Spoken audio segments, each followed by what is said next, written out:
84 days to election 2020. Good afternoon and welcome to the Midday News.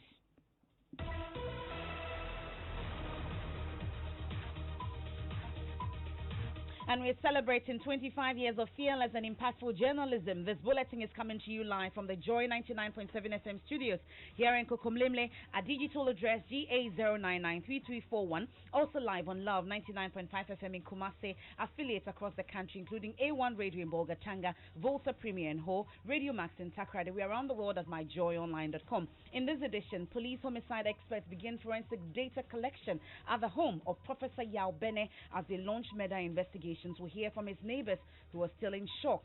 As Sin Central MP Kennedy Japan fails to show up in court to answer contempt charges against him. We'll tell you why.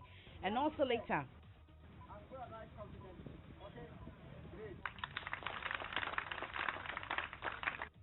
we'll be live with our correspondents across the country to gauge the observance of COVID-19 safety protocols as over 500,000 students across the country write this year's basic education certificate examinations.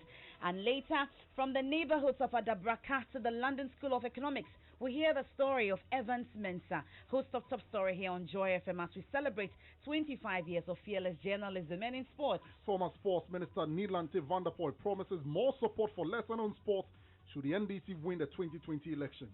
That and more in this edition of the Bulletin. I am Emefa Apawu. Please stay for details.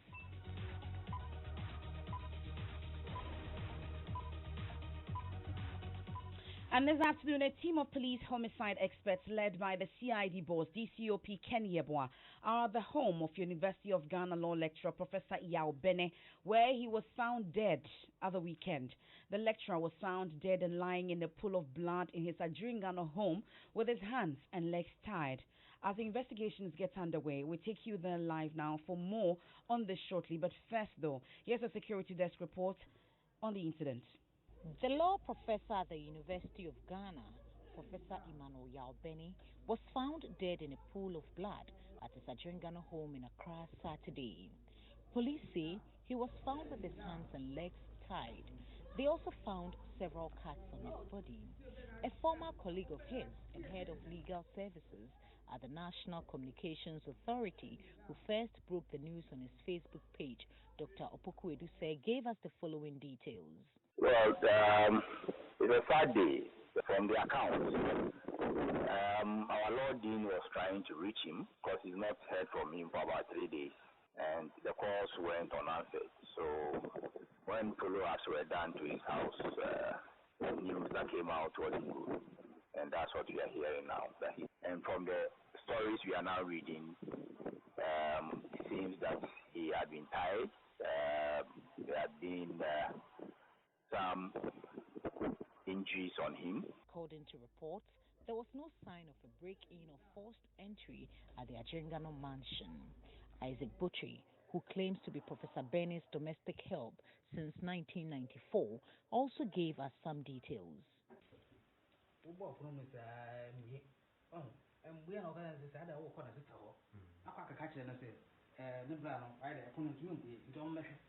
I knocked on the door several times, but there was no response. I couldn't open the door, so I decided to inform his sister about the situation. They came to the house to see things for themselves. They claim they were able to open the door.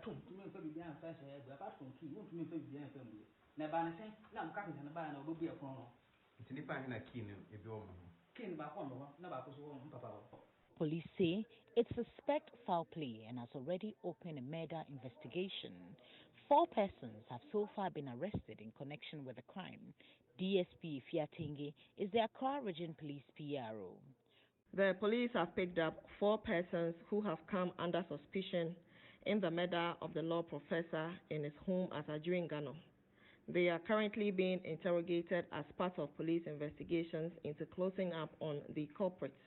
All these 4 persons are domestic workers to the deceased. Professor Emmanuel Yao Bene was one of the longest-serving lecturers at the University of Ghana Law Faculty. He has enormous consulting experience and has published extensively. That's a news desk report there. Allow me now to take you to the crime scene at Adringano, where my colleague Mamiesi Nyameche Thompson is there for us. Mamiesi, what's the latest from the crime scene as you've witnessed? Hello, Mamiesi. It appears I don't have Mamiesi Nyameche Thompson on the phone just yet, but she's at the scene. She's been interacting with family and neighbors who are still in shock, we're told. And like you just heard, a team of police homicide experts led by the CID police boss Ken Yeboah, DCOP Ken Yeboah, are at the home currently as they launch murder investigations. Mamiesi Nyameche Thompson has joined us back on the phone. Mamiesi, if you can hear me now, I'm asking about the latest from the crime scene as you've witnessed. Okay, so it appears that we'll rectify that technical challenge shortly. You're still listening to the Midday News. You're on Joy 99.7 FM. We'll move now to Tema, where a man believed to be in his early 40s was electrocuted inside a power box cable at Community 4 along Tema, Rana Motors Principal Street. It is alleged that the deceased met his untimely death in an attempt to steal some electric cables that supplies electricity to the area. Adom FM Tema correspondent Bella Gidiglo has also been following that story. We'll try and see if we can join her via Zoom. So, Bella, narrate to us how the whole incident unfolded.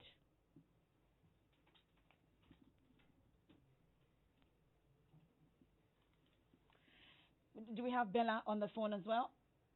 Okay, so Bella is also unable to hear us. We'll connect to Bella shortly on the phone, and then we'll hear from her. But the assembly member for the area, Babatunde Lasisi, who was at the scene soon after the incident, is also blaming the incident on lack of maintenance on public facilities. He joins us on the line. Do we have the assembly member for the area? It appears we have a technical challenge to our phone line. You're still listening to the Midday News, also live on Facebook, also live on myjoyonline.com. But let's head to the courts at this point, where Joseph Akable will also join us in the studio with more, because the Asin Central MP Kennedy Ohini Ejepong, who was to show up and justify why he should not be severely punished for contempt today, did not show up. Documents submitted to the court by the bailiff, who was to notify him of the court date, indicated that the legislator had not been personally served with the documents. The MP allegedly made a scandalized statement against the court in a land dispute involving him. Mr. Ejepong, who was to appear today, but failure to show up, caused the court to direct substituted service. Our court correspondent, Joseph Akable, will join us shortly on the phone with more. We'll take a quick break and resolve the technical challenge here on the Midday News.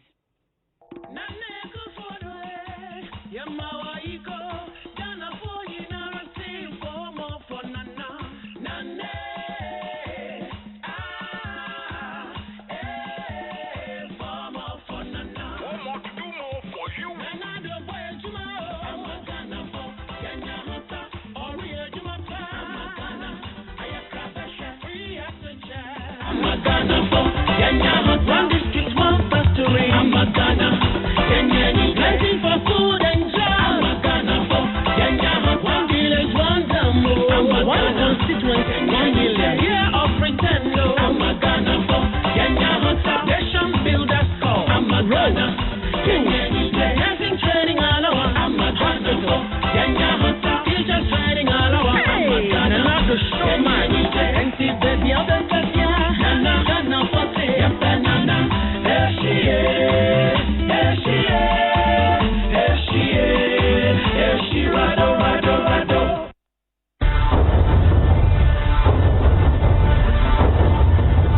the government should come to our aid and help us, because you are the first African. In every election, there are battles for the voters' tongue. Prior to the election, and then you say you are doing something. You didn't do anything. Politicians should not be putting that in our eyes. And why you got this? And you all coming in, and you know, candidates in each election cycle make a strong case to become your representatives. The good gains that are being made, so they are determined to return me in order to continue with the good things that are happening. You should be more visible on the ground. When people are challenging you, must be there. This election year, your election headquarters is redeploying boots on the ground, on the battleground. The battleground will bring the microphone to you in our carefully selected constituencies, engaging both candidates and the electorate in this struggle for hearts and minds. It's me big joke here. Sanda ya tuaba matwetia. Ngami numso bolu. Then our crack team of analysts will break down the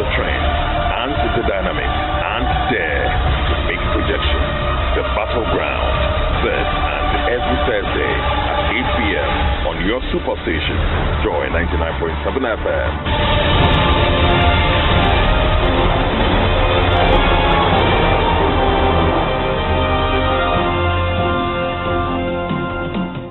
Thanks for staying with us here on the Midday News, and apologies for that technical challenge that we are experiencing currently. But let's head back to the court where Asin Central MP Kennedy Ohinie-Ejapong failed to show up and justify why he should not be severely punished for contempt today. Court correspondent Joseph Apawu has just returned from the court. He joins us in the studio. Joseph, for those who are not aware of this incident, give us a brief background on this particular issue. And so, there is a land dispute involving the MP, and the case went to court, and the MP, during a live broadcast on the 2TV, was responding to a decision that had come from the court. And he was of the opinion that the judge acted without following due process, and so he took on the judge and, used some words that we cannot repeat for obvious reasons. Okay. And so the judge actually wrote to the Chief Justice on the matter, and subsequently they issued a notice asking him to appear before it today.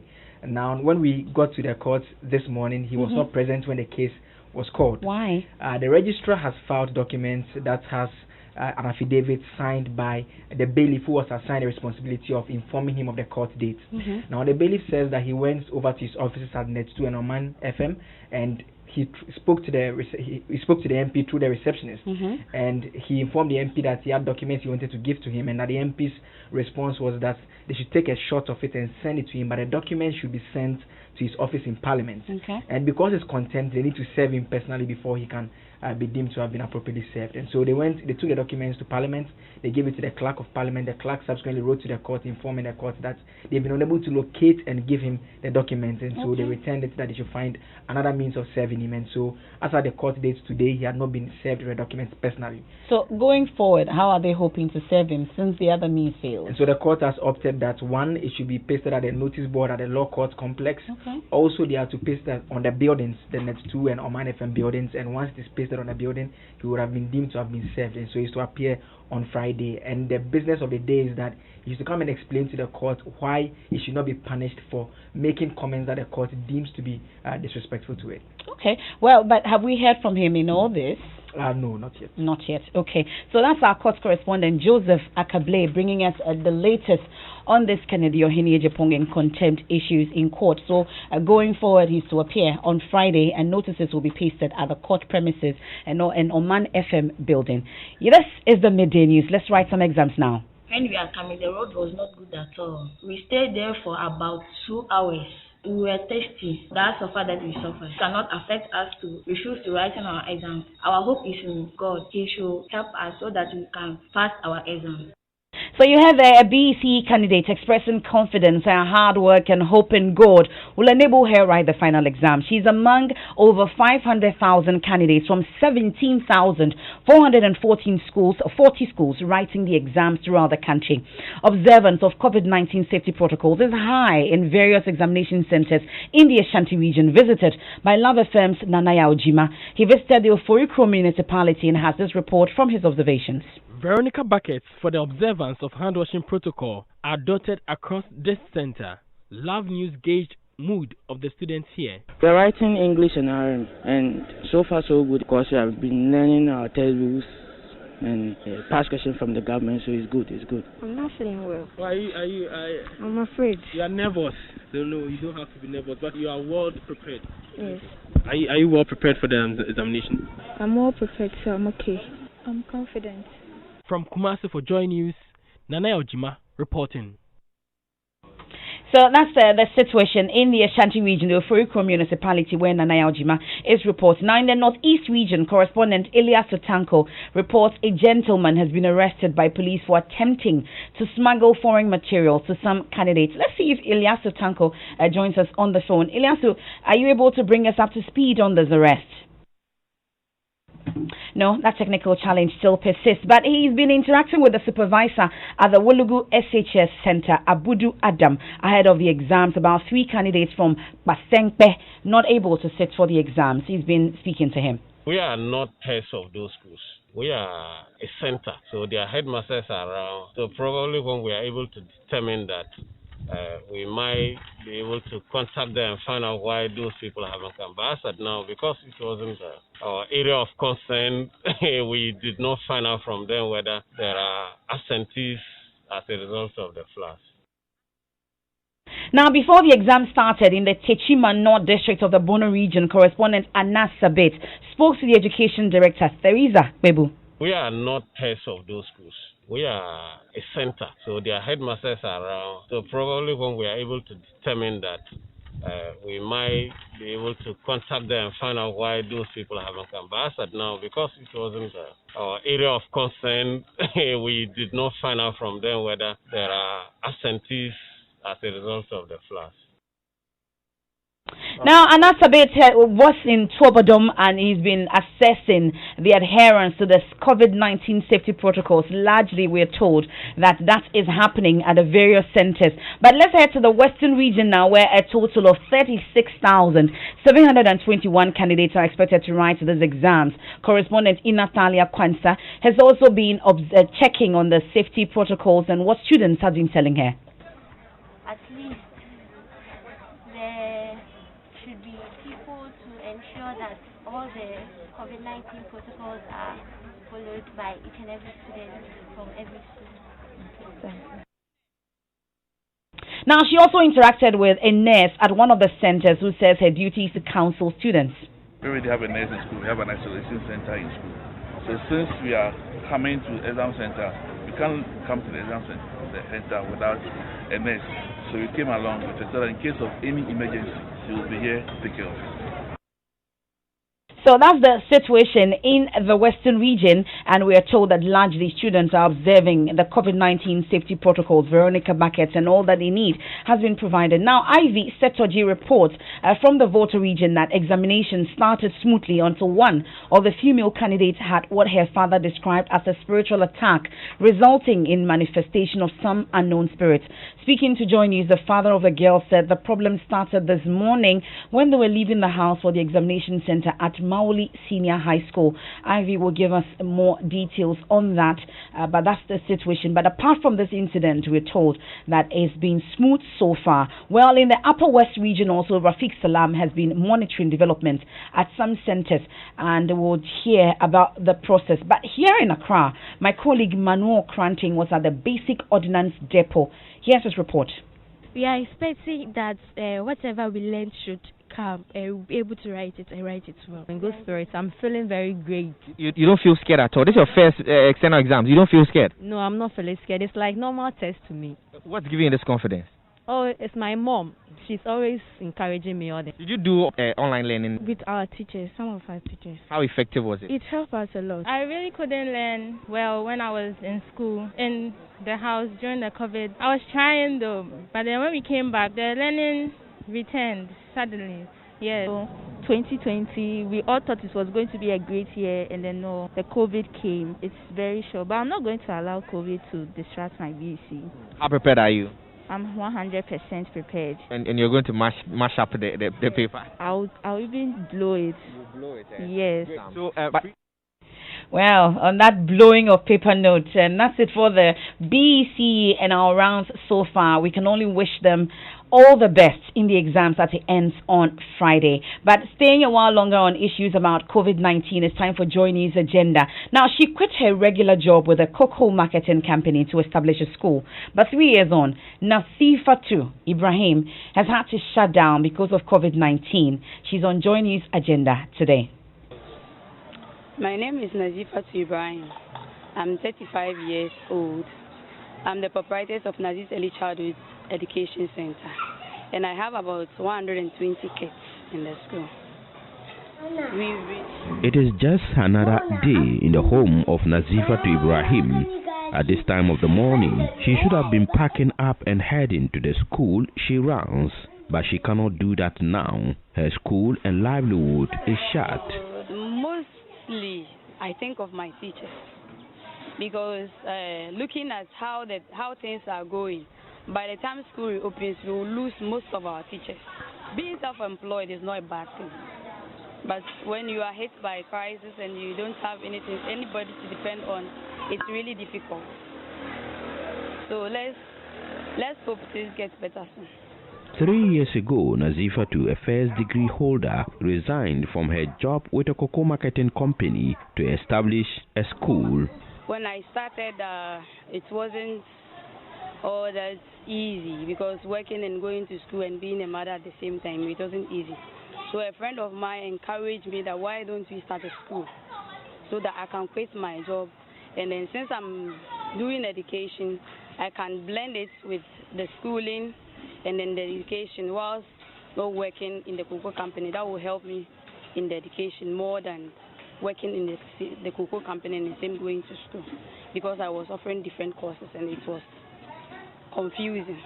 Nazifatu says she had wished she was still employed by someone else due to the financial burden that came with COVID-19 outbreak. So I had a diploma, so if I was in the public sector, at least I'll be getting something from the government, my salary at the end of every month. I was in the, although I have established my school, I wish I was in the public sector too. Maybe I could have employed somebody to be taking care of the school and working in the public sector as well.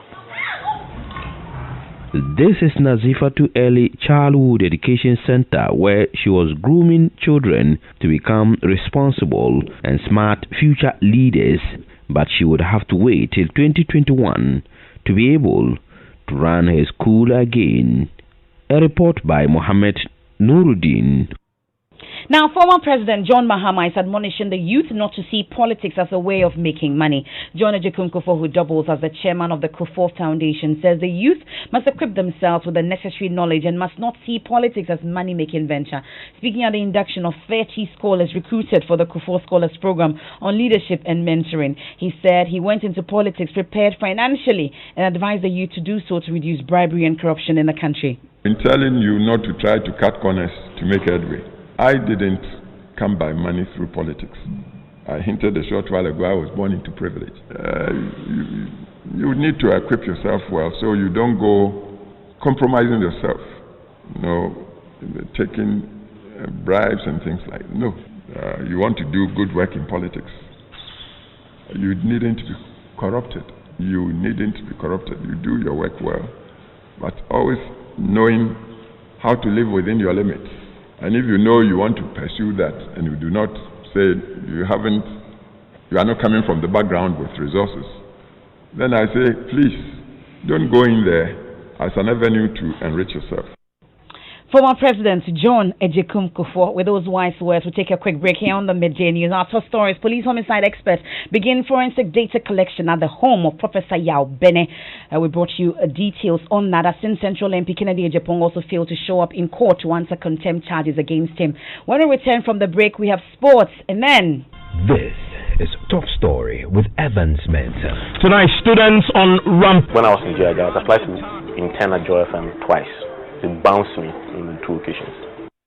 From the neighborhoods of Adabraka to the London School of Economics, we hear the story of Evans Mensa, host of Top Story here on Joy FM, as we celebrate 25 years of fearless journalism. Also have the latest on the National Science and Maths Quiz competition.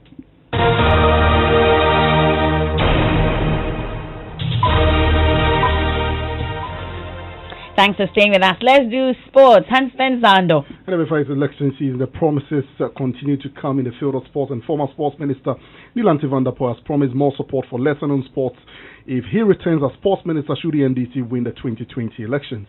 Mr. van der Poel believes the NPP government's commitment doesn't match the efforts of sporting disciplines such as hockey and swimming. We'll have given more impetus to the other sporting disciplines, because I saw the efforts of, for example, the volleyball team, the beach soccer team, the weightlifting team, the hockey teams, both male and female, and the boxing team, and also, very importantly, swimming. We saw the effort of the people who are involved in swimming. So, as a minister, I will have given a lot of support and attention and impetus to these people to encourage them to do more than they are doing. Former Sports Minister Nilanti van der Poel, and the Premier League, and of course the other major European leagues kick-started over the weekend. Here at Joy FM, we brought you the Sunday game. But already, a lot of people talking about Leeds United. They went to Anfield and ruffled a few feathers, but in the end they lost by 4-3. The way you say it, you're gloating. Thank you so much, Hans Mensando. Now, from the neighborhoods of Adabraka to the London School of Economics, Joy News editor Evans Mensah's story shows the value of perseverance and focus. In a series of stories looking at Joy News' longest-serving journalist as part of our 25 years anniversary, my colleague Justice Bedu tells the Evans Mensah story. This is Top Story with Evans Mensah. Tonight, students on rampage, a bloody attack on... For many, his is Ghana's most authoritative news voice. I was born, I didn't know my biological father. So my grandparents took me up because, of course, single mom who was a trader couldn't take care of, all the needs at the time. Born in Abose Okai, Aibe town, and bred in Koforidua, Evans Mensah has grown in places where going to school was not really a norm. I knew I was going to be a journalist when I was in JSS 1. I was on my way to school, and I saw these kids who were playing at the banks of the Kole Lagoon. I felt like, oh my goodness, I wish I could tell their story. And I felt, oh my, if I became a journalist, I could do that. That's not what you promised them. Well, we did. We promised one district, one factory. Yeah, but you don't. And one factory is one district. Today, Evans is a graduate of the coveted London School of Economics and now editor at Joy News. It's been a 16-year journey coming here. When I was in JIJ, I was applied to intern at Joy FM twice. They bounced me on 2 occasions.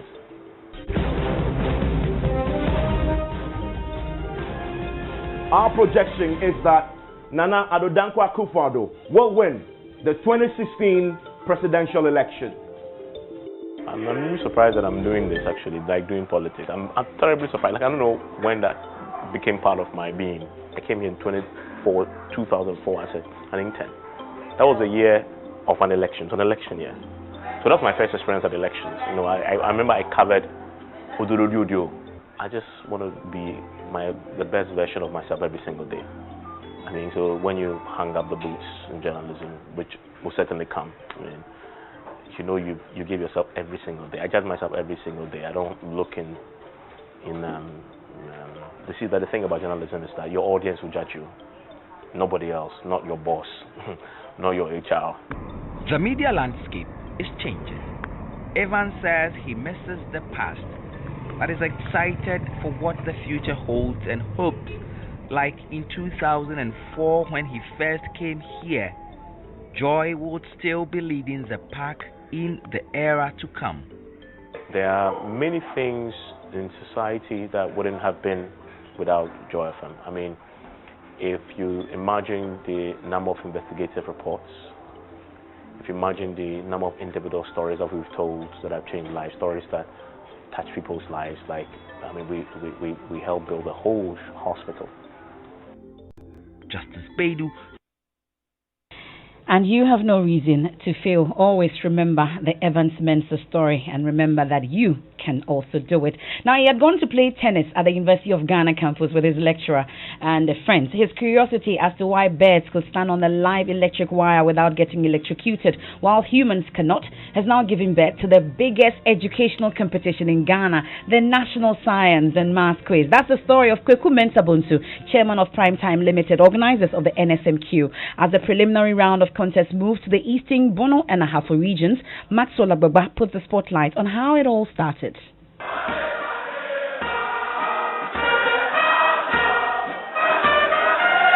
The National Science and Maths Quiz has transformed from merely being a competition between schools. It is now a battle for the bragging rights with the active involvement of past students, families and even communities where the schools are located. These contestants from Porter Girls talk about the enormous pressure on them to win the trophy. We are a bit nervous. Yeah, I'm a bit nervous. Honestly, there is, because you have your family members, your friends, your teachers, everyone looking up to you to do well.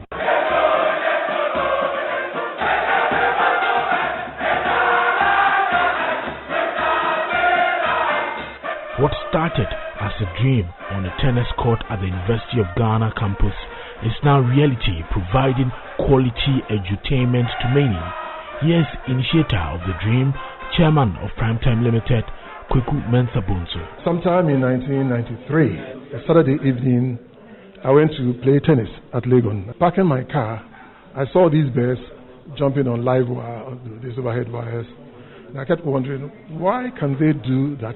And I can't even hold. So I called out to my friend, then Dr. Ebenezer Awatri, who was an animal scientist. And I asked him, how come this can happen and I can't touch it? So that's how it all started. That's the story. The initiator, Kweku Mensah-Bonsu, chairman of Primetime Limited. Now, today's contest, we've had a Brekum Senior High School, I beg your pardon, winning the contest for the Bonwa Hafo Regional Zone, laying to which Presec Brekum and Ekumfi Amiyao SHS. Remember, our coverage of the National Science and Maths Quiz is made possible by Bright Senior High School, Kukrantumi, Building Dreams, Shaping the Future, DBS Roofing, Papa Parfie, and Adonko Hand Sanitizer, and X-Level Energy Drink. And it's time for Arrive Alive, brought to you by Toyota Ghana, Bedrock Insurance, Logistics Movers. Guard against distractions while driving. Set all devices, mirrors, and controls prior to driving. And at 1, we have business. Well, Emefa, the Ghana Revenue Authority is set to take action against telecom companies for failing to under-declaring their tax obligations. And after this break, we have Living Word, More Lessons Abound, as Pastor Mensah Otabil brings you part 4 of the new series. It's a new season on Living Word. Right after this, I am Emefa Apawu. There's more news when you log on to myjoyonline.com. Sincere apologies once again for the technical challenge. There's more news when you log on. I am Emefa Apawu. Thanks for your company. Look at you.